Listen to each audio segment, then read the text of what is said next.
TV 103.com. Jornalismo regional 24 horas de informação. Alô pessoal, nós estamos em Solânia, na Paraíba, precisamente no santuário do venerável Padre Ebiapina. Hoje, dia 30 de abril de 2025, às margens aqui da PB 105, que leva o nome do Padre Ebiapina. Aqui comigo o Padre Demétrio Moraes, uma das figuras que coordena e está à frente desse santuário, como também da matriz de Santo Antônio, em Solânia, na Paraíba.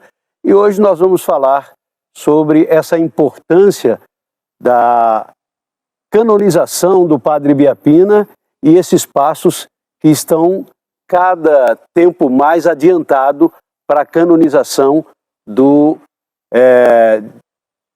grande momento que Solânia e o Nordeste inteiro espera, que é essa canonização do Padre Ebiapina, para que a região realmente possa ter uma oportunidade de avançar no turismo católico, que é importante para nós aqui. Padre, obrigado por ter atendido mais um convite.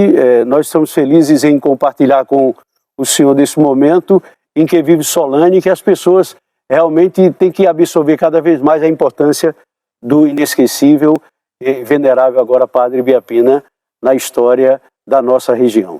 Odilon Almeida, queridos amigos, nós é que nos sentimos lisonjeados pela presença de todos aqueles que aqui se achegam para divulgar a memória, manter viva a memória e também propagar cada vez mais o legado deixado pelo venerável Padre Ebiapina. E veja, nós estamos exatamente há quase um mês do anúncio que foi feito da venerabilidade do Padre Ebiapina. Nós sabemos que o Papa assinou o decreto no dia 28 de março deste ano, mas nós somente tivemos o anúncio feito no dia 31 de março, que foi uma explosão de alegria para todos nós que somos solanenses, mas também para todos os devotos e devotas do Padre Ebiapina espalhados por todo o Nordeste, e por que não também pelo Brasil. Padre, antes de a gente entrar na importância desse momento que vive a região Nordeste com essa novidade aí, essa colocação do Vaticano sobre o Padre Ebiapina, venerável Padre Ebiapina, nos fale sobre esse trabalho contínuo. Nós estamos vivendo aí o mês de abril, o senhor estava aqui ainda há pouco, justamente com o pessoal que trabalha aqui na externa, na infraestrutura, puxando um banco, arrumando e tal. O que está sendo feito aqui para receber os visitantes, as pessoas que vêm a esse local tão sagrado, tão importante para o catolicismo? Dadas as proporções que nós sabemos que tomará a causa de beatificação do Padre Ebiapina, preocupação do nosso bispo, Dom Demiro Sena dos Santos, dos padres de nossa diocese, e a minha preocupação como reitor é preparar cada vez mais este lugar, tornar este lugar cada vez mais aprazível. Por isso, desde a minha chegada como reitor, nós lançamos uma campanha juntos pelo Memorial Padre Ebiapina. Vamos pavimentar o memorial. Foi um grito que eu ergui para que nós pudéssemos ir pavimentando estas áreas abertas, dando também a possibilidade das pessoas se locomoverem com acessibilidade, nos preocupando sempre em fazer com que este lugar, que já tem uma espiritualidade por si só, se nós não colocássemos um tijolo, se nós não fizéssemos nada, este lugar já teria uma mística incontestável. Mas aí nós estamos com os voluntários, 2 mutirões semanais, um no sábado pela manhã e outro na quarta à noite, mantendo limpo, como você está vendo, o lugar, embora tenham muitas árvores, mas está relativamente limpo, mantendo este lugar organizado. Então nós adquirimos bancos, banquinhos. Nós não tínhamos lugares para as pessoas se sentarem. Elas, se quisessem se sentar, teriam que ser nos batentes. Então nós já colocamos aqui em torno de 30 bancos. Queremos sempre ampliar mais. Fizemos aqui a implantação de mais de 2.000 metros de intertravados, com a doação dos fiéis, não é? Estamos fazendo a pintura externa da capela, dedicada à Senhora Santana. Colocamos os mastros, são despesas que nós temos, os mastros, as bandeiras, que inclusive estão a meio mastro, Sim. devido à morte do Papa Francisco, ainda de luto. A igreja reza pela alma do Papa Francisco, e nós ainda mais, porque foi o Papa Francisco que assinou este decreto de venerabilidade, que é um reconhecimento da igreja no que diz respeito à missão, à vida do Padre Biapina, reconhecendo na vida dele as virtudes da fé, da esperança e da caridade em grau heróico. Um ato realmente importante, lamentavelmente já na situação que o Papa estava e tal, mas mesmo assim a gente pode perceber que muito esse Papa, padre, ele envolvia as pessoas, tinha um carisma diferenciado dos muitos outros que a gente teve a oportunidade de compartilhar. Eu vejo assim a estrutura do Papa Francisco quase compatível assim, o poder de aproximação aos católicos, ao povo da igreja, como o João Paulo II. Sim, sem que dúvida. teve uma participação muito importante, era muito acessível, era muito simples. E eu acredito que o Papa Francisco foi muito além até do que o Papa João Paulo II, pelos dons que ele recebeu de Deus. Era um homem simples, um homem humilde. O fato de ter nascido aonde nasceu, ser argentino, não é? América do Sul, então isto deixa uma marca. Não poderia se portar como... não poderia se portar diferente do que se portou. Quer dizer, ele foi fiel às suas origens, por assim dizer, muito embora nas suas origens ele tenha raízes europeias, né? Os seus avós eram italianos.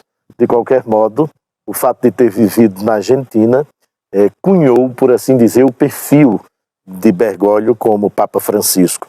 E quem saiu ganhando o Evangelho de Jesus Cristo, a Igreja de Jesus Cristo, porque ele conseguiu, com a sua humildade e simplicidade, fazer-se próximo dos esquecidos, dar voz aos anseios dos marginalizados. Muito bem, padre. Falando da festa que a Igreja fez com o venerável agora Padre Biapina, como o senhor analisa a receptividade da região, do povo, a esse momento tão importante, esse ponto que é justamente um caminho que já fica próximo à canonização do Padre Biapina? Isto mesmo, Odilon, nós podemos dizer que é o segundo degrau de 4 degraus. Então, para se chegar à santidade, se sobe 4 degraus, ou se passa por 4 etapas de análises por parte da Igreja. Então, o Padre Biapina já subiu 2 desses degraus, já foi reconhecido, já foi aberto o seu processo, ele recebe o título de servo de Deus, era como nós nos referíamos a ele até o dia 28 de março. No dia 28 de março, com o título de venerável, nós passamos agora a chamá-lo de venerável, com um milagre, um primeiro milagre. O bispo Dom Aldemiro agora vai instituir o que nós chamamos de um tribunal para a coleta destes relatos de milagres. Este tribunal, juntamente com o postulador Dr. Paulo Villota, que é um italiano, vai eleger um milagre que será posteriormente apresentado ao dicastério para a causa dos santos. Será apreciado por este dicastério, os peritos médicos vão analisar este milagre e, recebendo uma resposta positiva, ele é então beatificado. Com o segundo milagre, canonizado. Então são 4. Eu estou resumindo, evidentemente, este processo que é muito extenso e dispendioso, inclusive. Eu estou resumindo aqui para que todos entendam em 4 passos, basicamente. Nós recebemos com grande alegria e eu acredito que as pessoas da região ficaram surpresas com a repercussão da notícia. Talvez ninguém tenha noção, as pessoas não tinham noção da repercussão que se teria a venerabilidade. Veja que é só o segundo passo. Imagine quando ele for beato e quando ele for canonizado. Então, que repercussão a nossa região não vai também ganhar a nível nacional? Saber que o nome Padre José Antônio de Maria e Biapina foi pronunciado nos 4 cantos do mundo, que é onde tivesse uma igreja católica, lá alguém leu esta notícia, lá alguém tomou conhecimento que o Papa havia concedido, reconhecido mais um brasileiro como venerável. Então, isto para que os governantes da nossa região, para que os católicos, para que nós todos possamos compreender cada vez mais quanto de benefício espiritual e também de desenvolvimento no que tange o turismo religioso, a beatificação e a canonização do Padre Ebiapina não podem trazer para a nossa região. Excelente, padre. O senhor está à frente da matriz de Santo Antônio, Solânia, Paraíba.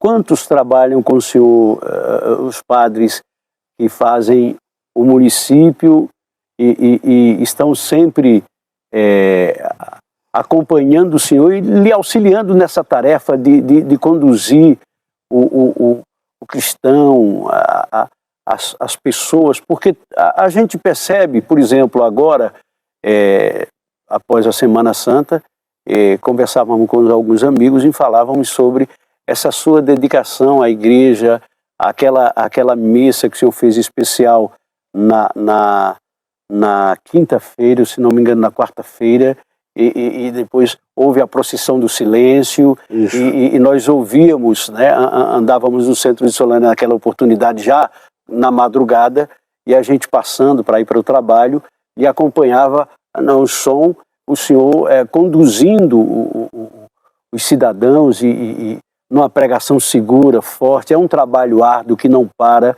de pregar o evangelho. Esse cotidiano, como é isso, padre? Como é essa disposição? Porque muitas vezes as pessoas veem o padre simplesmente só ali no altar e veem que ele está ali, depois da missa ele vai embora, mas não é isso. De fato, Odilon, é Deus que nos dá a força. Deus tem me concedido saúde e eu não tenho me poupado de me colocar à disposição da Igreja de Jesus Cristo, com minhas limitações, evidente, mas a gente tem buscado corresponder.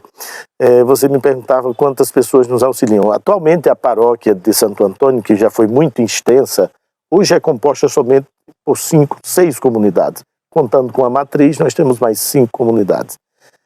E nós temos, como já é de conhecimento de todos, a paróquia Sagrada Família, que tem como seu administrador, seu pároco, o padre Ítalo, com outro grupo de comunidades, até maior, eu acho que quase 20 comunidades, em torno de 20 comunidades. Então, a minha tarefa ela é árdua, mas não é impossível de ser executada, exatamente porque eu só tenho ali, nesse guarda-chuva, que é a paróquia de Santo Antônio, somente 5 comunidades. Tenho contado com apoio irrestrito de nossos leigos, né? Então temos os ministros extraordinários da comunhão eucarística, o grupo do Texto dos Homens, que tem se mostrado muito, eu diria, disponível. Aí temos a família ECC, o EJC, os outros vários grupos, a Pastoral do Dízimo, a Pastoral da Criança, a Pastoral Carcerária, os ministros extraordinários da comunhão, que já citei, os coroinhas. Bem, todos estes movimentos, a Renovação Carismática Católica, todos estes movimentos, o Apostolado da Oração, vão nos ajudando a dar conta da missão. Porque o padre, ele não precisa ser aquele que faz tudo. Não, ele precisa motivar as pessoas para que façam junto com ele. Inclusive o que o Papa Francisco havia pedido tanto, quando falou de sinodalidade, caminhar juntos, não é? Então a necessidade de caminhar juntos e de motivar sempre, despertar interesse aos outros de olharem para Cristo. O padre olha para Cristo, se digamos, motiva, e tem que ser o primeiro a estar motivado, aí porque contemplou Cristo, ajuda outros também a contemplarem Cristo. Muito bonito. Padre, uma pergunta interessante e até de curiosidade, a Igreja Católica, ela tende sempre a aumentar o número de fiéis. As outras igrejas, a gente vê que há uma oscilação, não aquela coisa contínua que a Igreja Católica faz. Na realidade, a Igreja Católica, a gente percebe que o catolicismo não existe exigências da Igreja, é tudo natural. Então, até o o cidadão que frequenta muito a igreja, ele vai por naturalidade, normalmente, não existe aquela preocupação de pressão, vamos dizer assim. Ah, você tem que ir à igreja, o católico ele vai naturalmente, no domingo ele assiste à missa, na quarta-feira, no final de semana, na primeira sexta-feira da semana, como o senhor trabalha aqui na Igreja Matriz de Santo Antônio. O catolicismo tem aumentado a cada ano ou, sim, na sua opinião, tem diminuído? Veja, vendo essa visão de diferencial de religião para religião. Veja, é um pouco relativo e depende de lugar para lugar, é claro. Eu acredito, veja, a Igreja Católica ela respeita um dom inestimável que Deus nos concedeu, que é o livre-arbítrio. Ela é mãe e mestra. Como mãe, ela impõe limites, ela orienta, ela ensina, mas ela não obriga, ela não força, ela não põe camisa de força em ninguém. Então, talvez para alguém que vai buscando a verdade, para quem de fato ama a verdade, para quem de fato busca encontrar um sentido para a sua vida e o sentido verdadeiro da existência, acaba se encontrando, convergindo com a Igreja Católica, porque a Igreja Católica, ela exige de nós maturidade de fé. Eu não vou beber, não é só porque o padre diz que eu não tenho que beber. Tem que ser um convencimento. A partir do encontro com a pessoa de Cristo, eu me convenço e livremente me esforço para trilhar esse caminho. Quer dizer, me esforço para fazer o bem, não porque alguém está me coagindo, me obrigando, não. Faço bem porque eu encontrei a pessoa de Jesus Cristo. Veja que não é uma lei externa, de fora para dentro. É o contrário. É de dentro para fora. Eu, porque fiz um encontro com Cristo ressuscitado, tenho convicção que não posso mais caminhar do mesmo jeito, que não posso ser mais a mesma pessoa. E vou progredindo. Não é também uma coisa mágica. Ah, não, hoje, da noite para o dia, uma mudança mágica.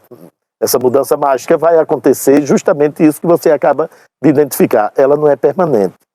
Então aquela pessoa que disse aceitei Jesus, encontrei Jesus, passou alguns tempos ali, quando menos espera já não está mais satisfeito naquela igreja, já salta para outra, já salta para outra, já salta para outra. E nós vemos que a igreja evangélica tem algo que, ou seja, ela tem vários segmentos. E ela não tem eu diria, uma centralidade, poderia usar esta palavra, talvez não seja mais feliz, a mais correta, mas ela não tem a centralidade, ela não tem uma instância que como se fosse o maestro que rege a orquestra sinfônica. O Papa Francisco, o magistério dos bispos, que são os apóstolos, e que juntamente com o Papa cuidam da igreja, são como que os maestros que regem esta sinfonia. Por isso, 2000 anos, 2025 anos se passaram e a igreja é a mesma. Por quê? Porque se mantém unida a Cristo. Cristo é o mesmo, ontem, hoje e o será sempre. A Igreja Católica, a primeira prova que a Igreja Católica está com Cristo, é porque se mantém a mesma. Nós conseguimos olhar para o passado, olhamos para o presente e vislumbramos o futuro e vemos a igreja bela como Cristo, porque se mantém unida a Cristo. Falando do santuário do Padre Ibiapina, a receptividade aqui aos visitantes, aos cidadãos, ao povo que vem nas caravanas e visita, tem restaurantes aqui? Nós, como essa coisa de receber? A nossa logística aqui de acolhida, nós podemos sim servir almoço sempre que contactados. Até o momento nós não temos um restaurante funcionando a tempo cheio, a tempo integral. Mas para as caravanas que nos contactam com antecedência, nós podemos preparar sim um almoço, inclusive pernoite. Então, se alguém quer se hospedar no santuário, é possível hospedar-se no santuário. Sem falar que nós temos também os restaurantes que estão aos redores do santuário. Nós temos aqui o Bolinho de Carne, a Família Duarte, temos o restaurante Santa Fé no posto de gasolina, o que dá para nós segurança e tranquilidade no sentido de acolher os peregrinos que chegam, mesmo aqueles que não nos contactam. Então, você que está me ouvindo, se não quer entrar em contato conosco pelas nossas redes sociais, @Santuário Padre Biapina, você pode, evidentemente, fazer sua refeição em um destes restaurantes que estão aos redores do nosso memorial e que estão sempre abertos. Aqui nós também contamos com a amiga Emanuela, que é a nossa guia. Ela está sempre aqui acolhendo as pessoas que chegam e certamente o santuário está aberto todos os dias, das 8 da manhã até as 5 da tarde. É claro que se você chega um pouquinho mais tarde, nós também podemos atendê-lo sem problema. E temos missas, Odilon, aqui no santuário todo domingo às 10 horas da manhã e às 4 da tarde. Este horário das 10 da manhã fui eu que acrescentei. E todo dia 19, às 4 da tarde e às 7h30 da noite. Este horário das 7h30 da noite também foi acrescentado por mim, porque vi a necessidade para aquelas pessoas que não podem vir para a Missa dos Devotos na parte da tarde, porque trabalham, então tem a possibilidade de estarem conosco na parte da noite. Na realidade, o sol está tão forte aqui que eu estou ficando encandeado. A temperatura aqui na região realmente tem aumentado, né, padre? Aproveitando esse gancho aqui. Como está? O senhor aqui chegou, a temperatura era mais amena, tal, agora tem... eu acredito nós que... estamos vendo tempos novos de temperatura alta. Exato, Eu acredito que o fato do desmatamento, nós imagine o que era essa região no passado. Mas nós estamos tentando reverter aos poucos, com a ajuda das universidades que nos auxiliam, também da associação AFINC, que prepara mudas que são distribuídas gratuitamente. Nós temos feito plantações de mudas aqui, sonhando que a gente vai poder sempre mais tornar o memorial arborizado e despertando também no coração e na mente das pessoas este compromisso com a ecologia integral, como nos falou o Papa Francisco na sua encíclica Laudato Si, nos convidando a cuidar da nossa casa comum. Solânia visita cotidianamente aqui o povo solanense, por estar tão próximo, Arara também, que é uma cidade vizinha. Como é essa ligação entre os municípios? É praticamente um dentro do outro. Como é ali a ligação naquela parte da cidade com Bananeiras? É quase uma dentro da outra. Aqui também em Arara. Exato. Próximo demais. Nós recebemos todos os dias praticamente pessoas tanto de Arara quanto de Solânia. Nas missas, por exemplo, não faltam pessoas de Solânia, pessoas de Arara, pessoas de Cacerengue, pessoas de Remígio, de Serraria, Cacimba de Dentro, Araruna. Então essa nossa área aqui, as pessoas estão sempre frequentando. E somos também muito visitados pelos nossos irmãos norte-riograndenses. Então sempre tem alguém do Rio Grande do Norte. Esses últimos meses nós recebemos mais de 3 caravanas do Rio Grande do Norte. E com a divulgação que nós temos feito nas redes sociais, na Rádio Integração, na Rádio Correio da Serra FM, contando com o apoio também lá do amigo Toninho Oliveira da Solânia FM, nós temos tentado cada vez mais divulgar e queremos e pretendo, com a ajuda e com a generosidade dos nossos devotos solidários, podermos divulgar sempre mais. Inclusive, foi uma conquista nossa também, Odilon, o programa Nos Passos de Ibiapina, que vai ao ar todo domingo às 11 horas da manhã pela Rádio Integração. É um programa que fala especificamente da vida, da missão e do legado do venerável Padre Biapina. São formas de manter na memória das pessoas este legado deixado pelo venerável Padre Biapina, que aqui foi sepultado, que aqui, no dia mesmo de sua morte, teve e recebeu a consolação, uma grande consolação, que foi a visita de Nossa Senhora. Nossa Senhora apareceu ao Padre Biapina. Por volta das 6 da manhã, conta-se que ele ergueu então o braço direito, apontou para o alto e disse: lá está Maria. Minha filha, você está vendo? É Maria. E disse isso por 3 vezes. Eu lembro-me muito bem de Dom Antônio Muniz, que foi o nosso bispo, que também gostava muito deste lugar, gostava muito de Santa Fé, hoje arcebispo emérito de Alagoas. ele refletia sobre este fato e dizia: olha, Nossa Senhora apareceu em Portugal, lá se tornou rota de peregrinação, se foi virou história e erguido, filme, né? pois é, e se tornou um grande santuário. Nossa Senhora apareceu em Lourdes, também lá um grande santuário despontou. Nossa Senhora apareceu no México. As crianças. Exato. As três crianças que viram Maria na árvore. Isto, exatamente, em foi Fátima. Um filme, aquilo foi registrado também em um filme. Exato. Então, veja, e ele concluía dizendo: Nossa Senhora apareceu em Santa Fé. E concluía dizendo: mas Santa Fé é na Paraíba, é no Nordeste. Então, às vezes nem nós mesmos valorizamos. Sim. Imagine que temos certamente pessoas de Solânia ou até mesmo de Arara que vai ver nunca nem sequer fizeram uma visita ao memorial. Pode acontecer. Bem verdade. Padre Demétrio, falando dessa estrutura, a gente vê também que é uma das maiores do Nordeste. Essa estrutura é uma das maiores do Nordeste em termos de área, santuário católico para receber os visitantes. Não tenho dúvida. Uma das mais amplas, uma das áreas mais amplas e uma das mais promissoras, eu diria, né? Deixando a modéstia à parte. Sim. Mas eu acredito e até profetizo. Não sou profeta, mas vou profetizar agora para os teus amigos que vão assistir depois esta matéria.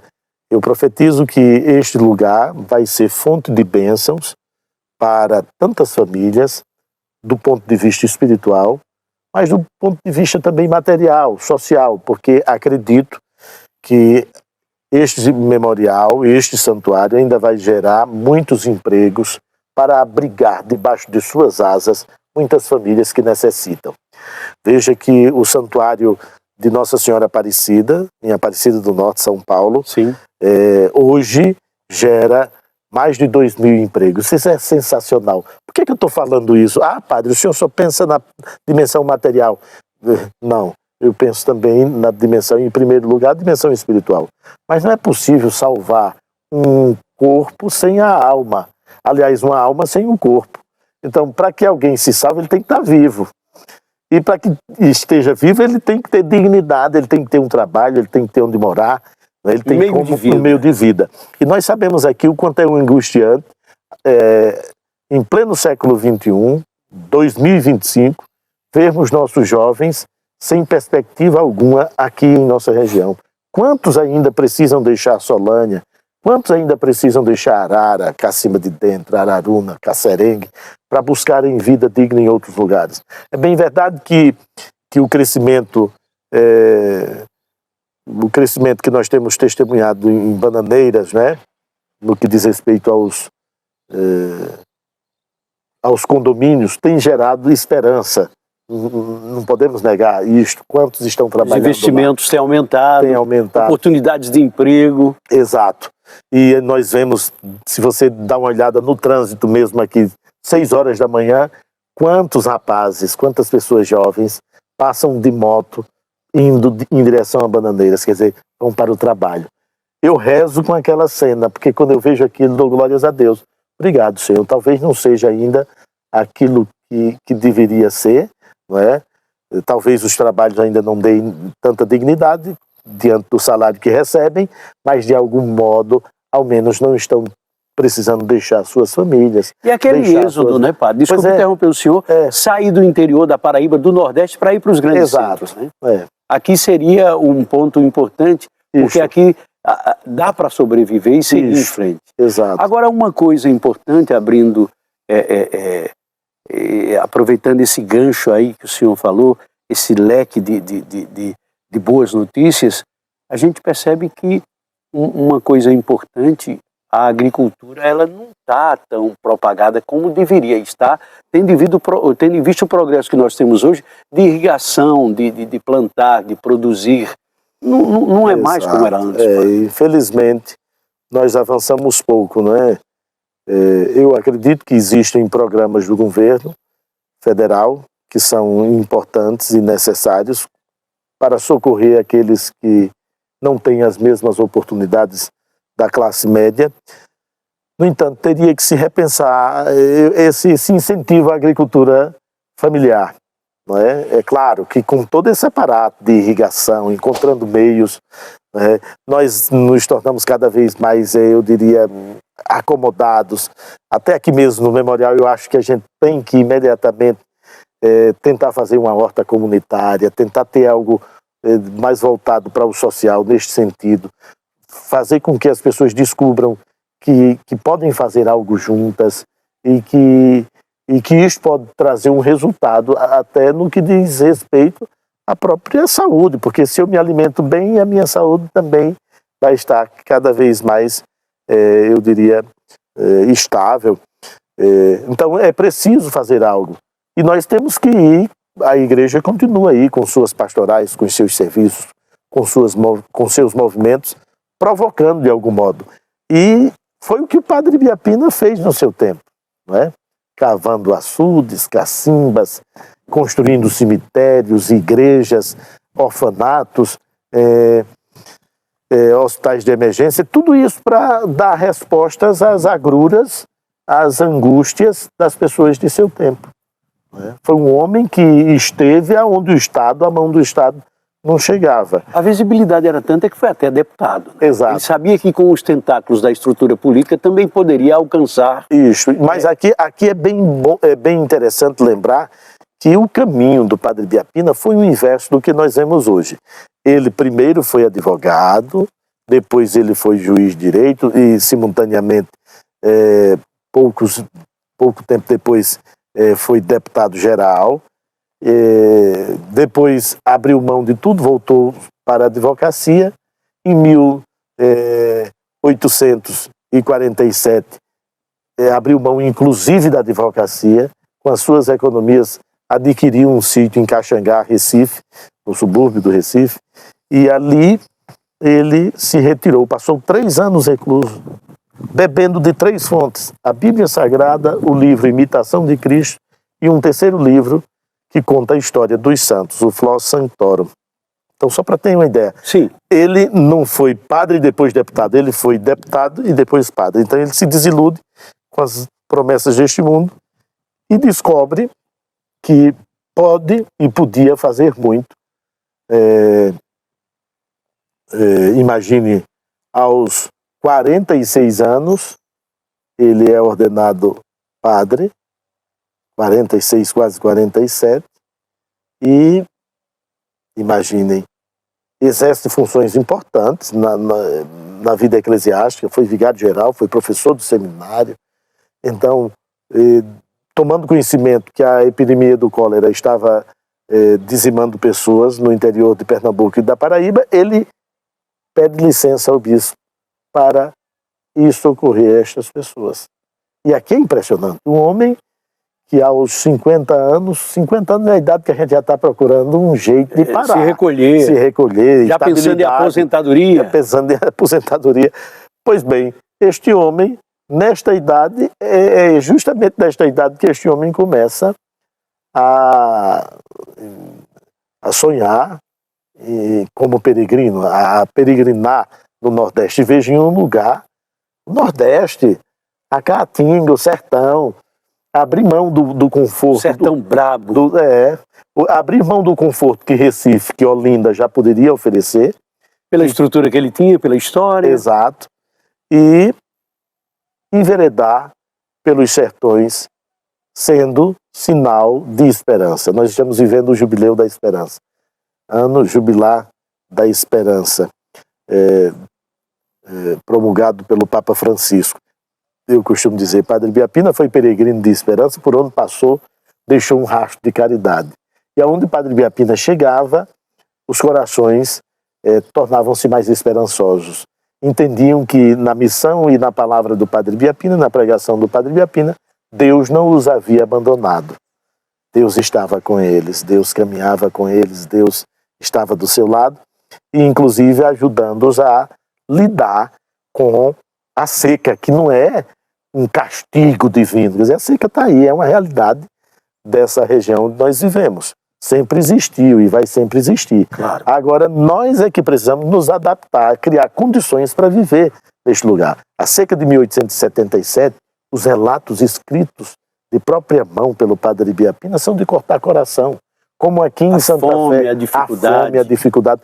Como as pessoas chegavam, os retirantes da seca chegavam aqui em Santa Fé, alguns deles inclusive nus, sem roupas. A gente esquece que naquela época não existia essa facilidade de comprar roupas. Andava-se com um saco nas costas. Era, né? Os retirantes, né? Dizem com que tudo que tinha só cabia dentro de uma sacola mesmo. E o cadeado era um nó. Era um nó, como dizia Luiz como diz a Gonzaga. música, né? Então são coisas assim impensáveis. Aqui mesmo em Santa Fé, na seca de 1877, o padre Ibiapina deu provas de fé, de esperança e de caridade, acolhendo os retirantes, e quando a água estava para acabar e os alimentos também, e recomendado pelas irmãs, as beatas, para que não partilhasse mais, o padre Ibiapina vai dizer, olha, partilhemos, vamos partilhar até o fim. E se tiver que morrer, vamos morrer todos juntos. Então, um homem que confiava na providência, um homem que esperava em Deus. Se ele diz, partilhemos, partilhemos, é porque ele sabe que Deus não ia permitir que faltasse, não é?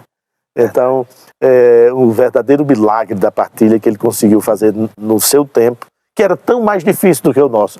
Aí, a grande interpelação que eu acredito que nós devemos fazer ora, se Padre Ibiapina fez o que fez no tempo dele, que era muito mais difícil do que o nosso, e nós hoje, meu Deus do céu, com tantas facilidades que temos, né?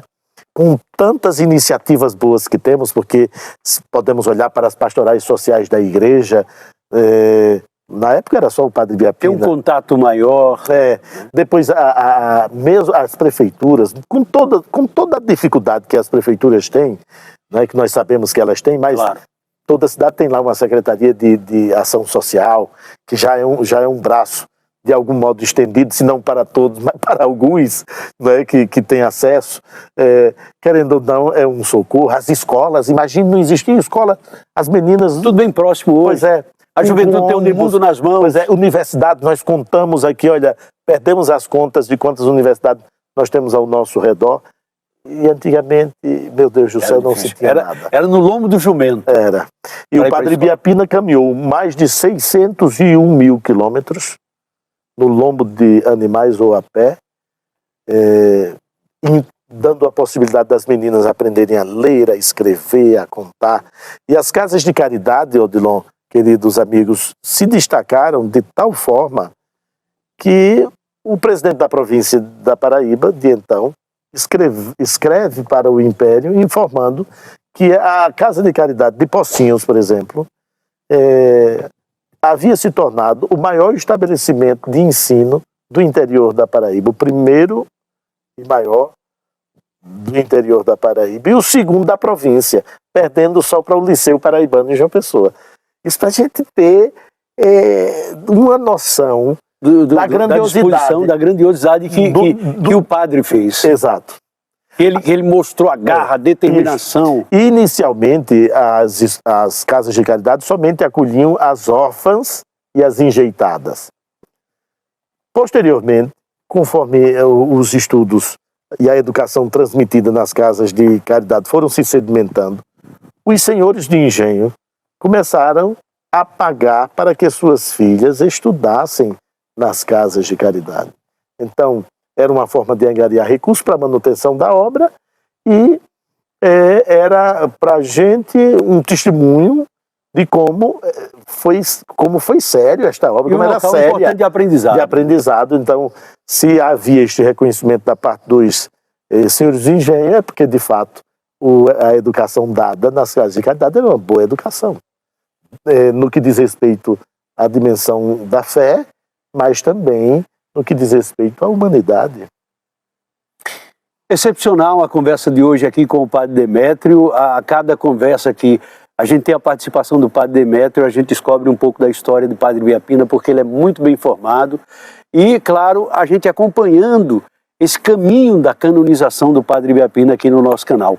Padre Demétrio, só agradecer a sua receptividade, a sua atenção e a aula que o senhor sempre dá para a gente e para os nossos internautas quanto a essa história tão importante, essa passagem importante aqui nesse plano do Padre Ibiapina nessa história linda, em representar o Nordeste, em pregar o Evangelho, como nós estávamos falando aqui, sobre o nome de um jumento caminhando aí, visitando as cidades, e chegar a Solânia, e hoje os seus restos mortais estão aqui encravados, enterrados aqui na região do Brejo da Paraíba. Eu diria que um dos maiores privilégios para nós solanenses é termos aqui sepultado o grão de trigo. O próprio Jesus vai dizer que se o grão de trigo que cai na terra não morre, não produzirá frutos. Então, aqui está plantado o Padre Ibiapina. Nós somos presenteados. Veja que ele saiu de longe, de Sobral. E nós é que fomos presenteados, de algum modo, pela riqueza. Passou por tantas outras cidades. Eu disse, 601 mil quilômetros. Imagine, 600, não é 601 quilômetros, não. Em torno de 601 mil quilômetros. É muita coisa, né?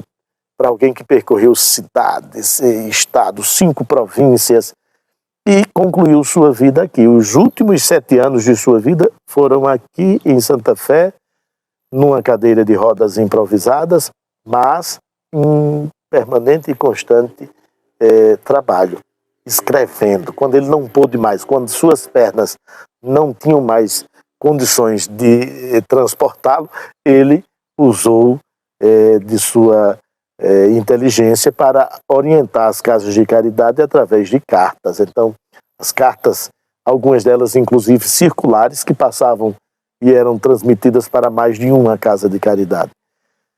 É grandioso o testemunho. Eu agradeço a você, lhe parabenizo mais uma vez, lhe encorajo a continuar fazendo esse trabalho. Obrigado. Talvez você nem sequer tenha o reconhecimento que deve pelos registros que você está fazendo, que lá na frente alguém vai dizer, mas olha só, olha quantos registros importantes, mas que a nossa história é contada através destes registros. Obrigado. Eu fico muito feliz, eu acho que é o nosso dever de imprensa, de estar presente no cotidiano, enfocar essas coisas, mostrar a importância que a nossa região tem para o Nordeste e para o Brasil, né? A história do Padre Ibiapina, essa canonização, a divulgação do município, e o senhor, um cidadão do Curumataú da Paraíba, hoje está à frente da Igreja Matriz de Santo Antônio, conduzindo, é o pároco da Matriz, e toda essa história faz com que realmente venha se trazer mais e mais informação, que é isso que a gente pretende levar